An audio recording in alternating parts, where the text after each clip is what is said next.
whether the team is performing clean or unsightly. We'll cover it all here on Watch the Football Nightly.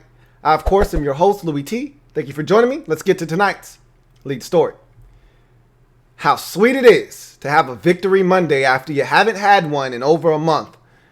And I can tell you what, 2-5 feels a hell of a lot better than 1-6. And I know a lot of you don't think there's that big of a difference. 2-5, 1-6, you still stink, whatever. I'm telling you right now, and I've been telling you this the last couple of weeks, even when it looked dire. When we looked like one of the worst teams in the league versus the Rams, and a lot of you were irate. And I told you, yeah, it didn't look good. But change was coming. Now, short and very brief sample size. We don't know if this is a 1 week aberration or if this is something that we can build upon and take it into week 10 when we take on the Giants coming off the bye week. We'll find out soon enough. But in the meantime, enjoy this. Be happy. I told you this team is building, and I could see it on film. You could see it on film.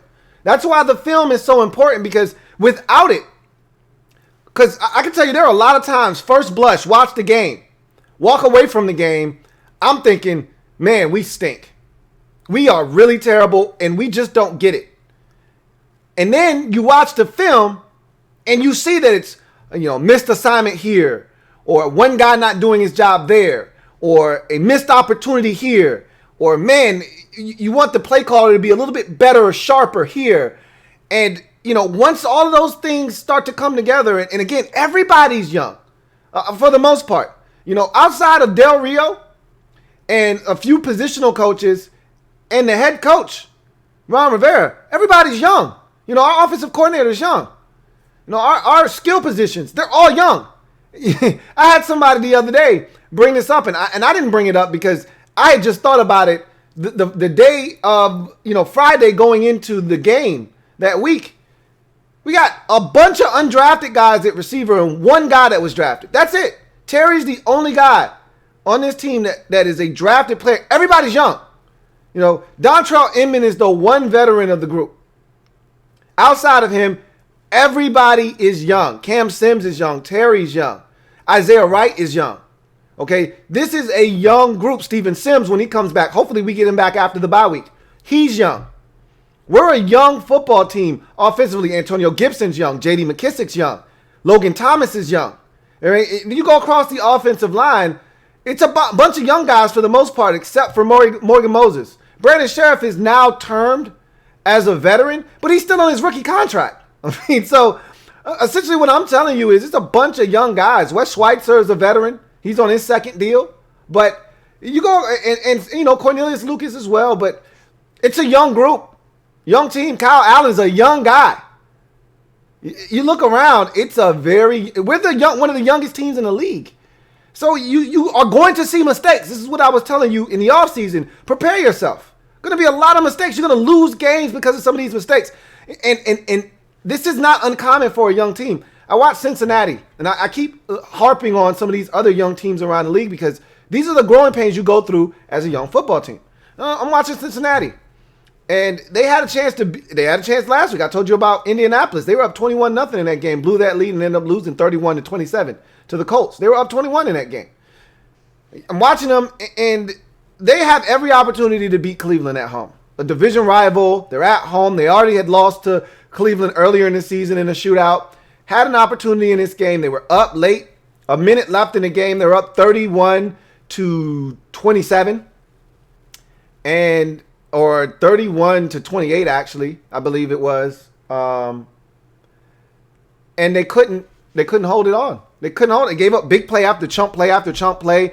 They didn't think about the time and the situation in the game. Guy catches the ball out of bounds. They don't keep him in bounds. He's instead talking about, no, he didn't catch it. Well, tag him down any goddamn way. Instead, he gets to roll out of bounds and stops the clock. They had no timeouts left. They ended up losing that game. They let Baker Mayfield take them right down the field, score a touchdown. Broke their heart. Young team, though. These are the growing pains that you go through, and we're going through a lot of those same things. There are some opportunities we had in games earlier this season that if done differently, the outcome is different, I believe. I really firmly believe that, the Giants game being one of them. I think Arizona, that game could have totally been different. I know we were down 20-0 at halftime and we were getting our asses whooped. But, there were a lot of things that happened in that game that I felt like if it happened differently, we would have had a shot in that football game. Same thing could be said for Cleveland's game, But that's nor here nor there. This was a dominant performance versus Dallas in week number 7. And the kind of performance that builds confidence. And this is the thing I can't understand because I'm such a competitor. And the people that want to lose games and the people that think the best thing to do is to tank and this, that, and the third. You can't be a competitor. You probably have never played any meaningful sports. Maybe you have. And maybe you just have a losing demeanor. Maybe that's okay. Losing is okay for you. And if it is, that's your prerogative. I'm not going to sit here and call you out of your name or tell you that you're not this or you're not that because I can't tell you what you are or you aren't. But if you're a competitor, you don't want to lose. And you can't tell me, you can't sit here. If you watched any of the post-game stuff, if you saw any of the guys happy and high-fiving and hugging, if you watched Terry make his speech in the locker room, you can't tell me that doesn't affect you, that you don't want to see these guys, that these guys don't want to win and that you don't want to see them win. To me, it just doesn't make any sense how you can want to play a game or watch your team playing a game and want them to lose because there's no benefit to losing. You may think there's no guarantees in the draft. This is what I keep trying to tell you guys. There's no guarantees there. This is an inexact science. You hope that your guy is good that you pick. There are no guarantees. And so just go and win and let the chips fall where they may. Give your guys the best opportunity to go out and perform at a high level, which they did on Sunday. Yep, the Cowboys stink. I don't give a shit. Nobody takes any pity or mercy on you in this league because you're not playing well. If you're not playing well, we want to make sure you continue to not play well. I don't want to be the team that allows you to get your mojo back. So just because the Cowboys stink, oh man, they're garbage. Don't get too excited. Bullshit. Do what everybody else is doing to them. If they're down, kick them while they're down. Don't let them get up. That's what we did. You know what? That's what good teams around the league do. You think Kansas City apologizes for beating up on a bad football team? You think the Patriots for all those years apologize because the Dolphins and the Bills and the Jets stunk in their division? No, they kicked the shit out of them and kept it moving and got a dub and moved on about their business. That's what you do. When you're trying to establish yourself or when you are a good team, you take advantage of the lesser teams in the league. That's what I talk about all the time, the haves and the have-nots in the league. Well, we're trying to build to not be a have-not anymore. Haven't you been a have-not? Haven't this organization been a have-not for long enough? So seeing them beat up on a team that they're supposed to beat up on, that is so heartwarming, okay? It really is. I was watching this game. I kept waiting for the other shoe to drop. I'm in the community. MOBB, stand up. We in the building. If you're not a part of the Mob Squad, what are you waiting on? Down in the description of this and every video that I do, the link is there. Click that link and become a member of the community. We had such a great time, man. That was so much fun. And, I'm in the community and guys are getting hyped, early in the game. We went through the ebbs and the flows of the game together. And I think that's the thing you miss when you're not watching the game with a group of people that share the same fandom as you, is that you're going through all of this by yourself. So to be in this group and to be going through this, like to drive it down the field, to make play after play on that first drive and to take it down the field, to get to to first think that you scored a touchdown with Terry McLaurin, to then realize that Terry didn't get in and you're watching the replay like, oh man, he didn't get in. Now it's fourth down. And, you got some people saying kick the field goal. You got other people saying you got to go for it. I'm thinking the whole time, quarterback sneak over the top, Drew Brees style. Stick it out, pull it back. It's simple, don't bury yourself in the pile because all it takes is for you to not get the push that you need and you get stood up. Even if you pass the goal line, they're not going to be able to tell. The easiest way for them to be able to identify that you cracked the goal line is to stick the football out over the top. And he didn't do it. He buried himself in between the guard and the center, and it did not work. And I don't think he got in. I really don't think he ever got in. I think the Dallas Cowboys did a great job of standing up. And so the defense to come on the field after that's demoralizing, by the way. To have a great opening drive, to move it right down the field, and to not get in and not have anything to show for it, that's demoralizing. But for the defense to then step up, make a play, force a safety, get you great field position, and you turn that great field position into another touchdown, and now it's 9-0. It's exhilarating. Okay? It was just the boost that we needed in this game. The Cowboys, you didn't want to give them any life.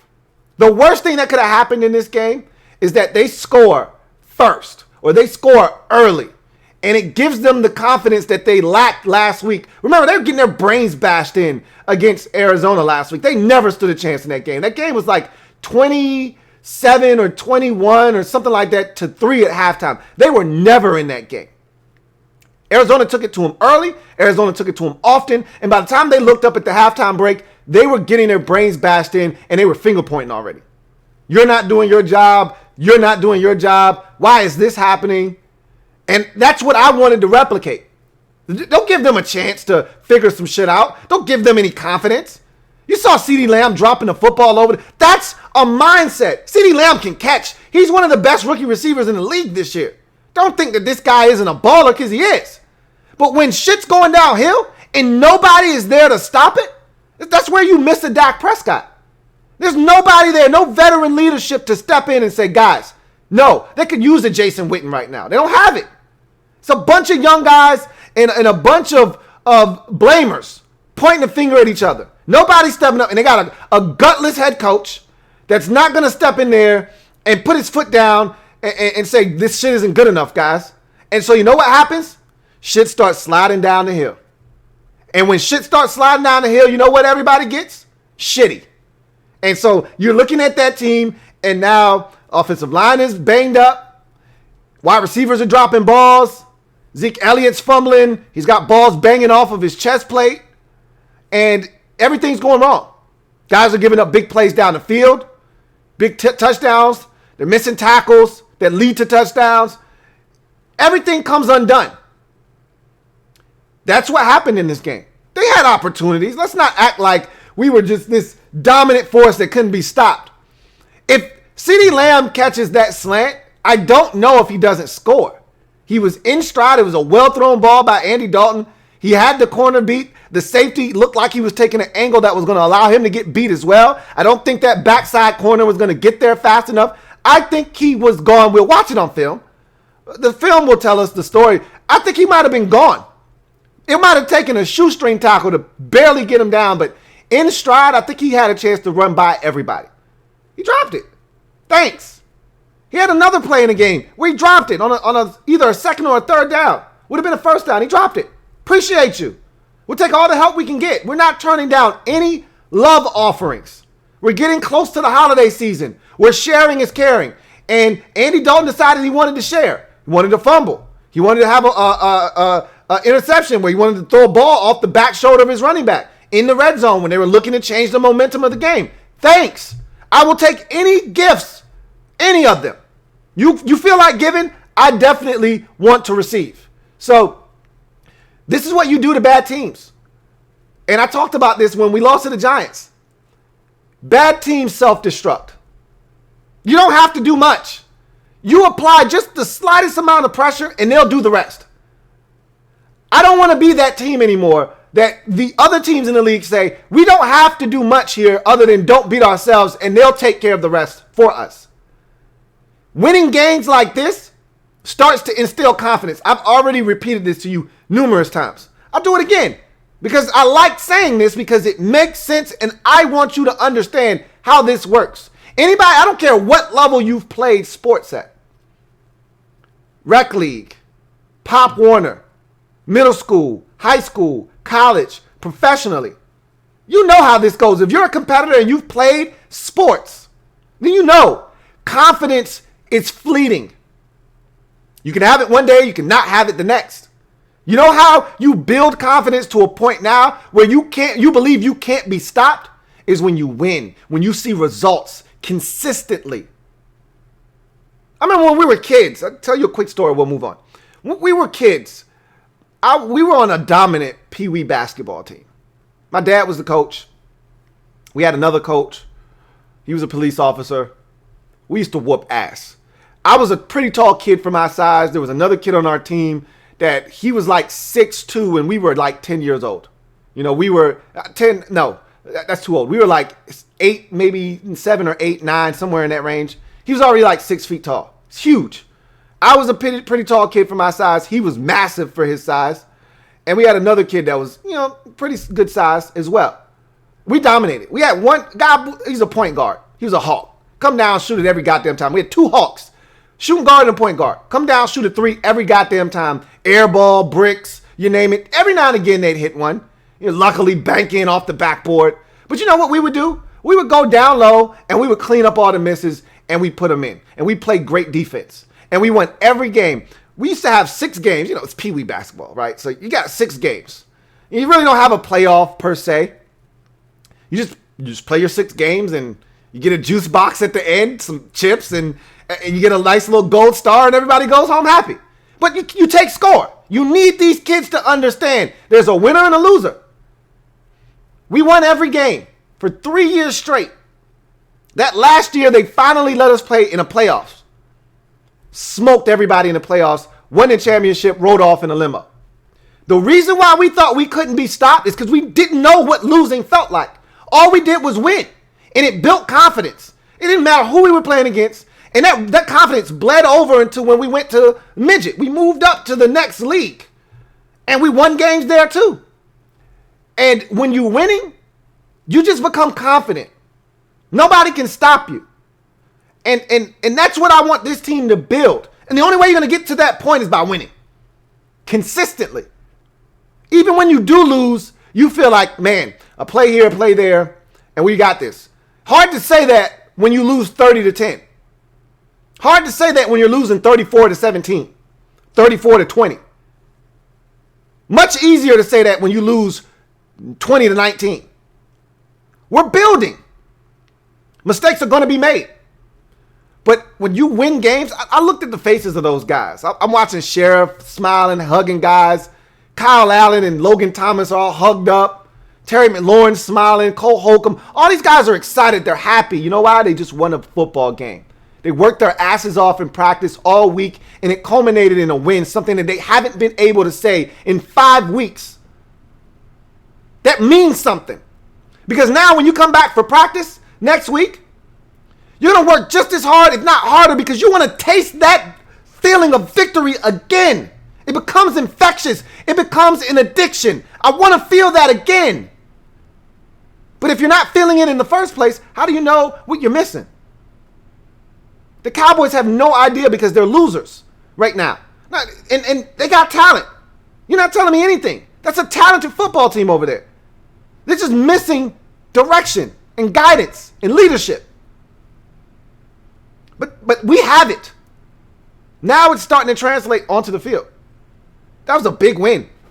And I just quickly want to talk about some game balls. And this is going to be a new segment I'm going to do on Mondays. Whether we win or lose, it doesn't matter. Game balls and lane balls. Obviously, self-explanatory. Game balls go to players or situations in the game that helped us win or gave us a chance to win if we didn't get the job done. And lane balls are for those who can help contribute to the loss if we did lose or didn't play up to the standard that we've set as fans and they probably set for themselves. Or a play or two made in the game that really cost us, whether we won or lost. So, game balls in this game, you got to start with the quarterback, Kyle Allen. Mistake-free football. He tried to throw an interception in the end zone late in the ball game. Got to get rid of that one. If you're going to get rid of it, he tried to get rid of it, you got to get it out of bounds. That can't be in the back of the end zone where 2 guys on the other team has a chance to dive and try to catch it. That can't happen. But outside of that, he took a sack or 2 where you're like, don't take that sack, guy. You know, don't try to, you know, you think about the Giants fumble, and there was a play in this game where he's getting hit and he's trying to throw the football and he ended up getting rid of it. And yeah, he got rid of it, but you're like, dude, that easily could have been the Giants fumble all over again. Like, you have to be a little bit more mindful of where you are and your surroundings and things of that nature. But Kyle Allen was outstanding in this game. You know, he ran the offense efficiently. He had another one of those third down scrambles, like a 3rd and 9. He ends up getting like 11. It's a big time play, man, to extend the drive. He gave guys the opportunity. Perfect ball on the Terry McLaurin touchdown. He gave opportunities to Logan Thomas. One was on a 3rd and 1. You know what I mean? That's a big throw. Logan breaks the tackle, gets into the end zone right before the half. Gave Logan a chance on another 26-yarder. He hit Cam Sims on a deep ball for like 20-something yards. Kyle Allen was good in this game. He wasn't great, but he was really, really good. He's running this offense the way it's meant to be run, and he took shots down the field this week. And I thought he did some really good things to keep us on schedule and ahead of the sticks throughout this game. Game ball. Cornelius Lucas. This is a guy that we talked about, man, we could be in some trouble without Jaron Christian against this Cowboys front. And this is a guy that struggled in camp. The reason they went out and got David Sharp via a trade in the offseason, right before the start of the season from Las Vegas, was because this is a guy that wasn't ultra impressive in camp, and they felt like they needed another body up front. Well, his number was called. Jared Christian couldn't go. We were all worried. We heard not a single peep out of the left side of the offensive line. And if you talk to Bears fans, this is what they said. They said, this is a guy that gave us quality snaps, man. It wasn't always pretty, but we felt like we got quality play out of Cornelius Lucas when his number was called. I felt the same way after this game. There were some of you advocating for him to start. Hold on, pipe down, relax. It was one game for him, but it's good to know that in a pinch, if we got to go to him, it's not the end of the world. That's what I took away from this game, and he definitely gets a game ball for his performance on Sunday. He was outstanding. Again, don't know how well he actually played until we watched the film, but I can tell you this, watching the game copy, I didn't see this guy as a problem. I didn't hear a peep off of his side. He didn't have any penalties. He didn't do anything to hurt us. You forgot he was even in the game, and that's always a good thing when you're talking about offensive linemen. Antonio Gibson, game ball. He actually got an actual game ball. First 100-yard performance of his career, rushing. Guy was outstanding. Averaged over 6 yards a pop in this game. He was tremendous. Made a lot of right moves. I think there were still some misses in this game. Film will tell us whether he missed a couple of cutbacks. I think he did. But the thing that I was more impressed with, and I even said this in the community, MOBB, stand up. We in the building. I said this during the game in the community. I said, guys, this was a really impressive run, and it was like a 4 or 5 yard run. And I think even Scott Turner, it might have been Scott Turner or Ron Rivera, I think it was Scott Turner that alluded to this. Everybody will talk about the touchdown run. That was well blocked. He didn't have to do much there other than hit the hole hard and outrun those defenders to the end zone. The dirty runs are the ones that I like. As he continues to grow, he'll take some of these runs that are blocked well and he'll turn them to game-changing runs. He'll get there eventually. But right now, I just want to see the dirty finishes, the dirty runs, the play that's blocked for 2, and he gets 5. That's a big run. And I said that in the comment section of the Mob Squad. I said, that's a hell of a run, guys. And, nobody was really paying me any attention. They were having their own sidebar conversations, but it's a hell of a run. That's a 2-yard play that was blocked there and he got 5, and now it's 3rd and 5. Or now it's 2nd and 5. It changes how the play caller can now call the next down, the next snap. Now he can take a shot on 2nd and 5 because 3rd and 5 isn't that bad. You can convert 3rd and 5. If he had only gotten 2, it's 2nd and 8. Now you got to be a little bit more conservative on what you dial up on 2nd down, because if you don't get it, now it's 3rd and 8. That's 3rd and long. Now you're in trouble. So it changes everything. He was outstanding in the game.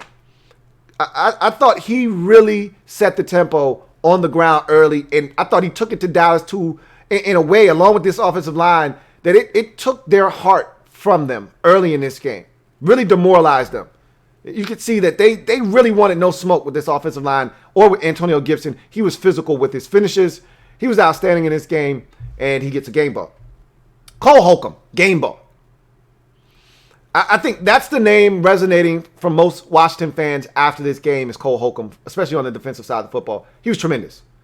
Had an interception. All everyone wanted to talk about after the game was him mowing over Ezekiel Elliott en route to Andy Dalton, combining with Jonathan Allen on a sack. That was badass is what that was. He just straight ran him over. All right, you're in the way. I got somewhere to be. Watch out. Oh, you don't want to move? Okay, fine. Don't worry about it. I'll just run you over. And this guy was all over the field. He had a blitz. He didn't get the sack, but he pressured Dalton, forced him to get rid of it on a great blitz right up the A-gap. He was everywhere, sideline to sideline. I thought Cole Holcomb was exceptional. Exceptional. The best game I've ever seen him play as a part of this team. Game ball for Cole Holcomb. And lastly, Danny Johnson. Game ball. Unsung hero. Nobody's going to talk about Danny Johnson. I keep bringing him up because we don't talk about special teams until it's a problem. And we're going to talk about a special teams guy here in a second because he's the problem right now. But only time we talk about special teams is if they're doing something really good or they're really problematic. But what happens when a guy's just doing his job, but we haven't had that kind of consistency from anybody? You gotta give Danny Johnson. This was not an easy environment to catch the football in. Had a short punt that he went up and got. I know at least 3 or 4 guys that were allowed that to hit the ground, bounce, and we ended up probably where he was standing originally instead of 15 yards up. Go get the football. Yeah, it's raining outside, a little windy. Go get it. He went and got it. He caught everything. He had some solid returns on the kickoffs. He's been really good since we put him back there. To me, Danny Johnson did a bang-up job and deserves some recognition for what he's done. Danny Johnson gets a game ball for me. Logan Thomas is an honorable mention. The only reason he doesn't get a game ball is because he didn't catch the 2-point conversion. And I know that's a little nitpicky, but I wanted that. Catch the football. Hit you right there. I know he took a big shot. He also took a big shot on the deep ball down the sideline that he caught. He caught it. Catch the football. I'm pretty sure he's saying I should have caught that. Yeah, you should have. Other than that, Logan Thomas was outstanding. But just missed the game ball. Lane balls. John Bostic, lane ball. That's not what we do around here. Now, it was a physical play. Some fans loved it. I never want to see a guy get hurt because if it was us and we were on the wrong end of that, I'd be pissed off. That's how you got to look at these things. The game used to be played this way. And well, guess what? It's not played that way anymore. All right. Just because you used to do that doesn't mean that's the right thing to do now. You know what else? Guys used to be okay with slapping their wives around, and they didn't used to get in trouble for that. Does that make it okay now? No, does it? This game is evolving. You don't hit a guy when he's sliding. Helmet to helmet, no less, which is what they're trying to take out of the game. It was a stupid penalty, and it was 3rd down. We were getting off the field, deep in their own territory. We're going to get great field position. Don't do that. I'm not a big John Bostic fan anyway. As far as the starter, I told you, I have no problems with John Bostic being a backup linebacker and the first guy off the bench. I don't love the fact that he's starting and our captain of the defense with the green dot. And this guy, up until this game where he got ejected, he hadn't missed a snap defensively for this team all season long. Well, he missed some snaps and he got ejected. I told you he wasn't going to be suspended. He's a first-time offender. Had he been a multiple offender, he probably would have been, but this is his first time. They're not going to suspend him off of that, and reportedly he's not going to be suspended. I don't think he should be suspended either, but it was a dirty hit. No place in the game for that, and I didn't like to see it. Lane ball for John Bostic. Dustin Hopkins. A lot of people want him gone, and I'm like, hey, hold on. All right, pump your brakes. Pump your brakes and drive slow, homie. Drive slow. I get it. He has been madly inconsistent. About every game, there's a miss. If he kicks 3 kicks, he's going to miss 1. For sure. Every game. It's only the games in which he doesn't attempt more than 1 or 2 field goals where he doesn't miss anything. But if he kicks 3 field goals a game, you're pretty sure he's going to miss at least 1 of them. That's a problem. Because eventually it's going to cost us a game. And he's killed momentum multiple times this season. I understand that he needs to be better. He can be better. He's fully capable. All right. Last year, this guy was lights out. This is not last year. This is this year. And we need, with kickers, it's just like corners. What have you done for me lately? All right. You might have been a stand-up corner, just lock down guys. But if you're not doing it this year and you're getting beat, we don't want to talk about what you did last year. We just want you to be better this year. Dustin Hopkins has to be better. I'm not ready to move on from him. But it is becoming a problem to the point now where I'm like, bruh, I can't save you if you're not making kicks. If you're going to keep missing kicks, it's a problem. And at some point, they're going to have to go in a different direction. He missed another kick, and I wanted 30 in this game. I knew it was a little far-fetched when we started taking the air out of the ball and running it unless we popped a big run. And I was okay with that. But I wanted as many points as possible. He missed a field goal. 28-3 sounds better than 25-3.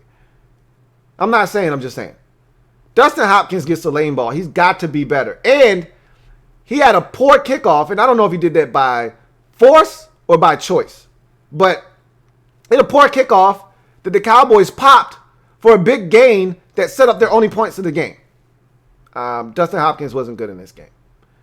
And then the Landon Collins injury gets a lane ball because I know a lot of you, we need to get rid of Landon. Landon needs to be benched. They need to put this guy in. I'm like, careful what you wish for. You just might get it. Well, a lot of you wanted Landon gone. There you go. I hope you're happy. I never want to see a guy get hurt. And Landon actually was playing really well. He was the one that forced the fumble that we got for the safety. He was playing really well in this game. And he goes down in a heat. So that's unfortunate, man. You never like to see it.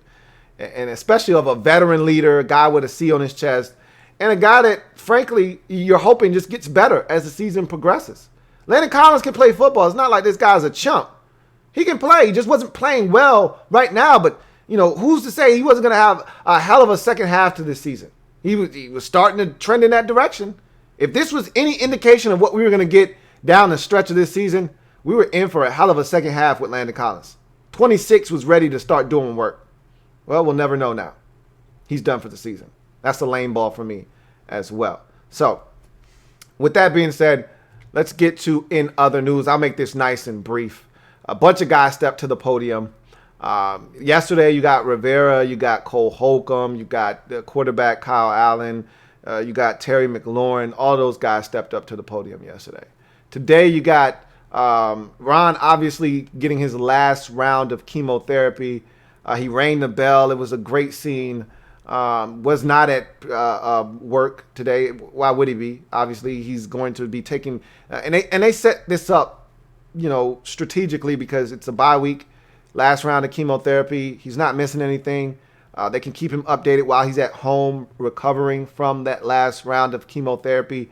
But in his absence, we got to hear from Jack Del Rio, who always assumes the role of interim head coach when Ron isn't there. And we heard from the offensive coordinator, Scott Turner, because we won't hear from him this week because there's no game this week. So he was able to step to the podium. He talked about a lot of the things that he liked in this game and how this didn't just happen against the Cowboys. This was something that was building. And if you watch Terry's emotional speech in the locker room, or I wouldn't say emotional. Nobody was moved to tears, but I was excited. You love to see it. It brings a smile to my face because those guys care in that locker room. And that's why I can't understand how you couldn't want to see those guys win, how you want them to lose. If you've ever put in work in a, your job or in a sport, you know what it's like to put in work, go out and not get it done. It's a sickening feeling. And it feels like all that work you've put in leading up to the game was in vain. And so to see how happy those guys were, for them to understand that, yeah, we got a shot. Yeah, we're 2-5, but we're right in the thick of things. Yep, the division stinks. Who cares? That's not our problem. Our only objective is to try to win it. Now they're in it. This was a big game. And, Scott Turner said, look, this has been building for the last couple of weeks. We've been having some really good weeks of practice. Terry alluded to that. He said, look, I thought we practiced well enough, and I thought we played well enough to win last week. Just made some mistakes. But this week, it all came together, and it was dominant. And Terry said something that I thought was really poignant. And I've pointed to this numerous times. We haven't played a full 4 quarters of football, 60 minutes of complete, competent football, of complementary ball, where the defense is getting stops, the offense is taking great field position and scoring off of it. And the special teams is doing what they're supposed to do. You could argue that the special teams still left a little bit to be desired with the missed field goal and the kickoff that led in the subsequent return that led to the Cowboys' only points of the day. Because remember, even after that return, the Cowboys went 3 and out. And they had to settle for a field goal because they were already in field goal range.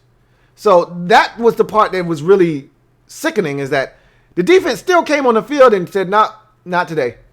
And, even the one drive that the Cowboys did have, defense got off the field with an interception. So no damage was done there. So I just thought that this was a complete game, all facets for the most part.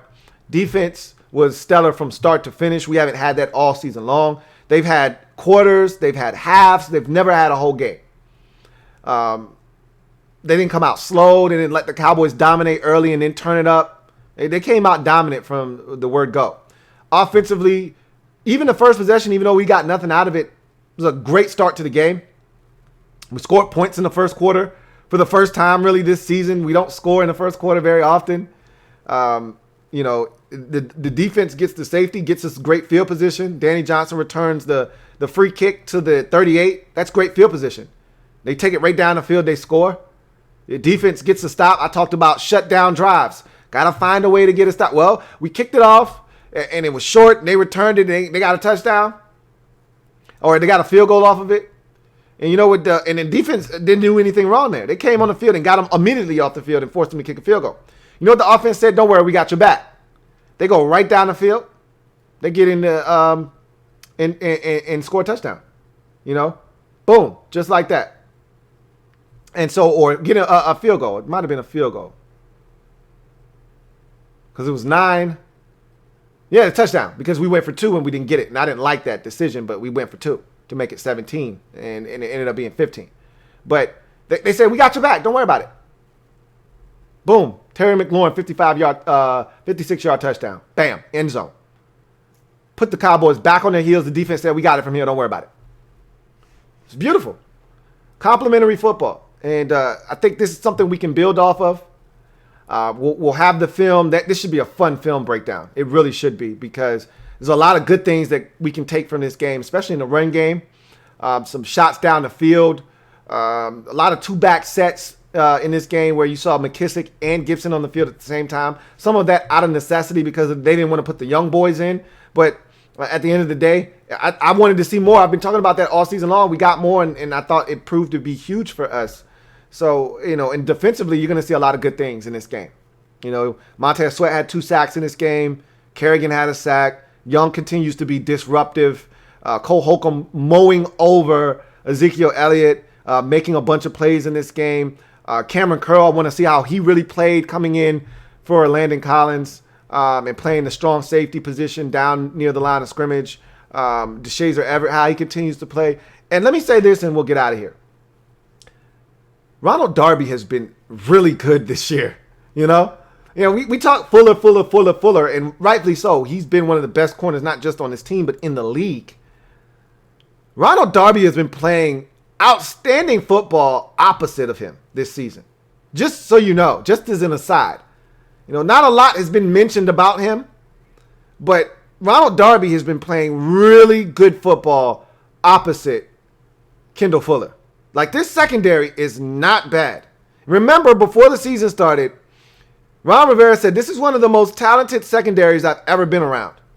And we thought it was just coach speak, him blowing a little bit of smoke, trying to instill confidence in his players before the season starts.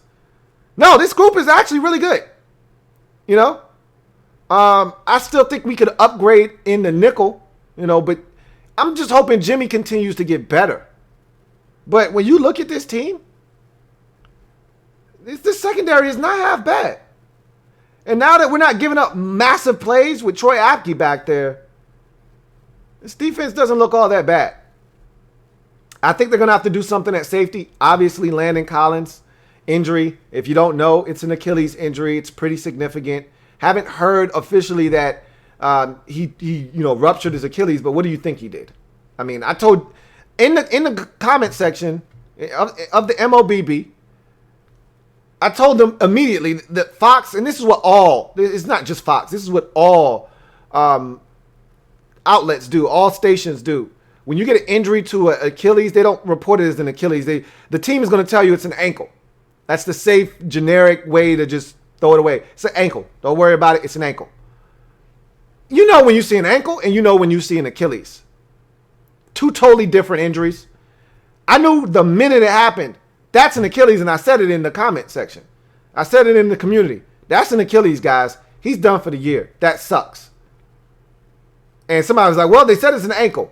Trust me. That's an Achilles. I didn't sleep at a Holiday Inn last night, and I'm no doctor. I'm just a professional. I'm a professional football watcher. Again, never claimed to be anything more than that. That's an Achilles. What did we find out after the game? It's an Achilles. He's done for the year. And that sucks. And I think he already had surgery. If he didn't already have surgery, he's going to have it here shortly. So his season's done. And I think we're going to end up having to hit the streets to bring in a veteran. You know, a lot of names have been boundied about, you know, Earl Thomas and Eric Reed. I don't know what they're going to do. I have no idea. I don't have a preference. They're going to have to do something. You have a really good locker room right now. I don't know if they want to mess with the chemistry of this locker room by bringing in an alpha personality or someone that could be a malcontent. So a guy like Earl Thomas, to me, doesn't make a ton of sense. They may try to go young here.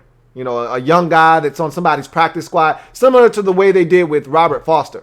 You know, go pluck somebody off of somebody else's practice squad that you really like, that you got a high evaluation on, and you steal him away because you want young guys. And I'll throw this last thing out here at you. I was watching the Tennessee Titans play the Pittsburgh Steelers. They got a former first-round pick that's going to be a free agent this year, Corey Davis. What do you think about him? Would you like him here? I just want to throw that out there. We'll talk more about that and other things on Tuesday. But in any event, I'm going to glide to the side and get out of here. Celebrate! We won. We're 2-5. We got a great week of enjoyment for a bye week. Season's not over. Some of you aren't happy about it. Oh, I am. Shoot me for being excited that my team won against our most hated rival. Shoot me. Anyway, I'm excited. Tell me what you think about, you know, Corey Davis. You like him? I'm not looking to trade anything for him. That's not what I'm suggesting. He's going to be a free agent. They didn't pick up his 5th-year option. He'll be a free agent after the season. Are you interested? That's all I want to know. You know, same thing with the Bengals. I think that was the same draft with John Ross. He's a free agent after the season. You don't have to trade anything for him. He's a free agent. Just wait. Are you interested? That's all I want to know. That's going to do it for me, your man Louie T. I thank you for joining me. Remember, MOBB. You want to become a member? I think I'm going to go live tonight for the Rams and Bears. I might throw a live stream up there, a live chat, and we can chop it up in there. I won't do it for every game. I know somebody was like, yo, where's the stream for tonight's game? And it was a great game. I was on Twitter a lot last night. I could have been doing that with the community. So I'll probably open up one. I don't know how active I will be, but I'll open it up. And if you guys want to come in and participate, you're more than welcome to. I'll jump in there and we can chop it up during the Bears and the Rams. But that's going to do it for me, your man Louie T. I thank you guys for joining me. Remember, if it's not your man T, it's not the best NFL coverage. It could be. If you haven't already done so, go ahead, like this video, subscribe to the Louie T Network for more great content, and turn on that notification bell so you don't miss a thing. I'm your man Louie T. This has been Washington Football Nightly. I'll see you guys next time. Have a good one. Here comes the diesel. Here comes the diesel. There's the snap, hand to Riggins. Good hole. He's got the first down to the 40. He's gone. The 35, the 30, the 20.